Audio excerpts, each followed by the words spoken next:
+2 അനുവദിക്കുന്നതിന് കോഴ ആവശ്യപ്പെട്ടെന്ന പരാതിയുമായി മലപ്പുറത്തെ സ്കൂൾ മാനേജ്മെന്റ് രംഗത്ത്.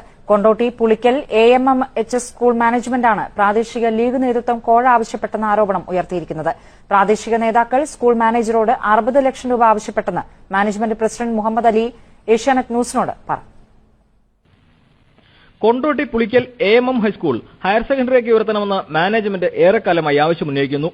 2000 കുട്ടികൾ പഠിക്കുന്ന സ്കൂളിൽ കഴിഞ്ഞ വർഷം 90% വിജയവും 10ാം ക്ലാസ്സിലുണ്ടായി. ഇത്തവണയും +2വിനായി അപേക്ഷ സമർപ്പിച്ചിരുന്നു. അവസാന പട്ടികയിലുമെത്തി. പക്ഷേ +2 കിട്ടിയില്ല. പ്രാദേശിക ലീഗ് നേതൃത്വമാണ് ഇതിനു പിന്നിലെന്ന് മാനേജ്മെന്റ് ആരോപിക്കുന്നു. സ്കൂൾ മാനേജറോട് ഇവർ കോഴ ആവശ്യപ്പെട്ടതായും മാനേജ്മെന്റ് പ്രസിഡന്റ് ഏഷ്യാനെറ്റ് ന്യൂസിനോട് പറഞ്ഞു. ഡിമാൻഡ് ചെയ്യാമല്ല, ഈ മാനേജർമാരെ ഒരു മീറ്റിംഗ് ഒക്കെ കഴിഞ്ഞതിന് ശേഷം ചില ആളുകൾ ഫോൺ കൊടുക്ക ബന്ധപ്പെട്ടപ്പോൾ ഞങ്ങൾ എന്തെങ്കിലും കൊടുക്കാതെ കിട്ടാൻ പ്രയാസമാണ് എന്നുള്ള രൂപത്തിൽ സംസാരിച്ചു.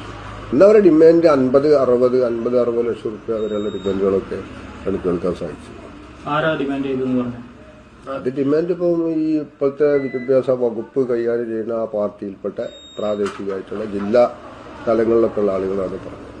ഇത്രയും ഭീമമായ തുക നൽകാൻ കഴിയില്ലെന്ന് മാനേജ്മെന്റ് തീരുമാനിച്ചു. പക്ഷേ അത് കാരണം +2 നഷ്ടമാകുമെന്ന് കരുതിയില്ലെന്നും സ്കൂൾ മാനേജ്മെന്റിൽ ഒരു വിഭാഗം തന്നെയാണ് പ്രാദേശിക ലീഗ് നേതാക്കൾക്ക് പിന്തുണ നൽകുന്നതെന്നും പ്രസിഡന്റ് പറയുന്നു.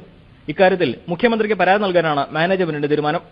എന്നാൽ സ്കൂൾ മാനേജ്മെന്റ് തവണ +2വിനായി അപേക്ഷ നൽകിയിട്ടില്ലെന്നും സ്കൂളിൽ +2വിന് വേണ്ട യാതൊരു സൗകര്യങ്ങളുമില്ലെന്നും കോഴാരോപണം കള്ളമാണെന്നുമാണ് പ്രാദേശിക ലീഗ് നേതാക്കളുടെ പ്രതികരണം.